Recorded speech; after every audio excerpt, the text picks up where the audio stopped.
కృష్ణ పెద్దబ్బాయి రమేష్ బాబు గురించి ఈ విషయాలు మీకు తెలుసా? టాలీవుడ్ సూపర్ స్టార్ కృష్ణ పెద్దబ్బాయి మహేష్ బాబు సోదరుడు ఘట్టమనేని రమేష్ బాబు అనారోగ్యంతో శనివారం రాత్రి కన్నుమూశారు. గత కొంతకాలంగా కాలేయ సంబంధిత వ్యాధితో ఇబ్బంది పడుతున్న ఆయన శనివారం రాత్రి తుది శ్వాస విడిచారు. రమేష్ బాబుకు భార్య మృదుల, పిల్లలు భారతి, జయకృష్ణ ఉన్నారు. రమేష్ బాబు 1974లో చైల్డ్ ఆర్టిస్టుగా తెలుగు ఇండస్ట్రీలో అడుగుపెట్టారు. అల్లూరి సీతారామరాజు, మోసగాళ్లకు మోసగాడు, దేవుడు చేసిన మనుషులు లాంటి సినిమాల్లో నటించి ఆకట్టుకున్నారు.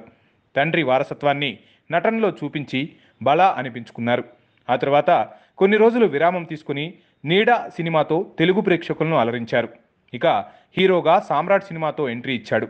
ఈ సినిమాలో రమేష్ బాబు హీరోగా ఎంట్రీ ఇచ్చే ముందు పెద్ద కథ నడిచిందని అంటారు. కృష్ణ తన కొడుకును ఇండస్ట్రీకి పరిచయం చేసే ఇదే సమయంలో అక్కినేని కుమారుడు నాగార్జున, రామానాయుడు వారసుడు వెంకటేష్, ఎన్టీఆర్ తమ్ముడిగా త్రివిక్రమరావు ఇండస్ట్రీకి హీరోలుగా పరిచయం అవుతున్నారు. నా ఇల్లే నా స్వర్గం, అన్నా చెల్లెలు, పచ్చతోరణం, ముగ్గురు కొడుకులు, చిన్ని కృష్ణుడు, కృష్ణగారి అబ్బాయి, బజారు రౌడీ, కలియుగ కర్ణుడు, బ్లాక్ టైగర్, ఆయుధం, కలియుగ అభిమన్యుడు లాంటి సినిమాల్లో నటించారు. చివరి సినిమాగా తండ్రి కృష్ణతో కలిసి ఎన్కౌంటర్ సినిమాలో కనిపించారు రమేష్ బాబు. తండ్రి కృష్ణ సోదరుడు మహేష్ బాబుతోనూ పలు సినిమాల్లో కనిపించారు. ఆయన సినిమాలు సరిగ్గా ఆడకపోవడంతో 1997 నుంచి దాదాపుగా నటనకు దూరంగా ఉండిపోయారు. మొత్తంగా రమేష్ బాబు 17 సినిమాల్లో నటించి మెప్పించారు. మొదటి నుంచి హీరో కావాలని ఆశపడినప్పటికీ డిగ్రీ పూర్తయ్యాకే సినిమాల్లోకి ఎంట్రీ ఇవ్వాలని తన తండ్రి కృష్ణ కండిషన్ పెట్టారంటూ పలు ఇంటర్వ్యూలో వెల్లడించారు. హీరోగా ఇండస్ట్రీలో ఎదిగేందుకు కుటుంబ సభ్యులు కూడా చాలా సహాయం చేశారంటూ కూడా చెప్పుకొచ్చారు.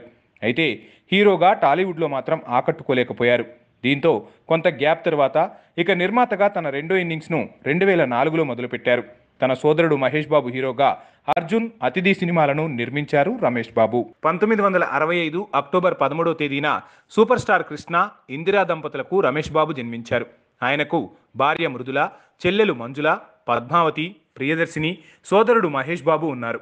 సూపర్ స్టార్ కృష్ణ వారసుడిగా చిన్నతనంలోనే నటుడిగా ఎంట్రీ ఇచ్చిన రమేష్ బాబు దాదాపు 17 సినిమాల్లో నటించారు. అనంతరం నిర్మాతగా మారి సుమారు 5 సినిమాలను నిర్మించారు. అర్జున్, అతిథి, దూకుడు, ఆగడు సినిమాలకు సమర్పకుడిగా వ్యవహరించారు. రమేష్ బాబు 23వ ఏట హీరోగా తెలుగు తెరకు పరిచయమయ్యారు. 1987లో సామ్రాట్ సినిమాతో సోలో హీరోగా ఎంట్రీ ఇచ్చారు.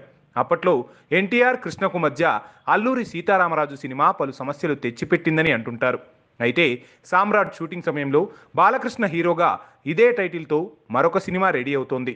కృష్ణ కూడా తన పెద్దబ్బాయి రమేష్ బాబు హీరోగా సేమ్ ఇదే టైటిల్తో ఓ చిత్రాన్ని తీస్తుండడంతో ఉద్దేశపూర్వకంగానే ఇలా చేశారంటూ అప్పట్లో పెద్ద ఎత్తున వార్తలొచ్చాయి. కృష్ణ కూడా సామ్రాట్ చిత్రం కోసం పలు ఇండస్ట్రీల నుంచి అనుభవం గల నిపుణులను తీసుకొచ్చి ఖర్చుకు ఏమాత్రం వెనకాడకుండా భారీ బడ్జెట్తో సామ్రాట్ను తెరకెక్కించారు. నటుడిగా, హీరోగా, నిర్మాతగా రమేష్ బాబుకు తెలుగు పరిశ్రమతో సుమారు 40 సంవత్సరాల అనుభవం ఉంది. ఆయన పెద్దగా తన మార్క్ ఇండస్ట్రీలో కనిపించకపోవడం విశేషం. కృష్ణ వారసుడిగా ఎదిగేందుకు ఎన్నో అవకాశాలు ఉన్నా రమేష్ బాబు ఎదగలేకపోయారు. ఇందుకు ప్రధాన కారణం ఆయన సున్నితత్వమే అనే టాక్ సినీ వర్గాల్లో వినపడేది. అందుకే ఇండస్ట్రీలో ఇమడలేక క్రమంగా కెమెరాకు దూరమయ్యారనేది సన్నిహితుల మాటగా చెబుతుంటారు. నిర్మాతగాను తన రెండో ఇన్నింగ్స్ ప్రారంభించినా ఆ తర్వాత వెనక్కు తగ్గాడు. గాసిప్స్ అస్సలు ఆయనకు నచ్చేవి కావట. దీంతో సినీ రంగంతో సంబంధాలు క్రమంగా తెంచుకున్నాడంటారు. ఇక సోదరులు రమేష్ బాబు, మహేష్ బాబు మధ్య మంచి అనుబంధం ఉండేదట.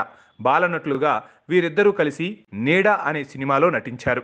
రమేష్ బాబు హీరోగా వచ్చిన బజార్ రౌడీ సినిమాలోనూ మహేష్ బాబు కీలక పాత్ర పోషించారు. ఎన్కౌంటర్ సినిమా తర్వాత మరోసారి తెలుగు తెరపై రమేష్ బాబు కనిపించలేదు. సోదరుడితో ఎంతో అనుబంధం ఉన్నప్పటికీ కరోనా కారణంగా మహేష్ బాబు ఆయన అంత్యక్రియలకు హాజరు కాలేకపోయారు. ఇటీవల కరోనా బారిన పడటంతో ప్రస్తుతం మహేష్ బాబు, ఆయన కుటుంబం హోమ్ ఐసోలేషన్లో ఉన్నారు.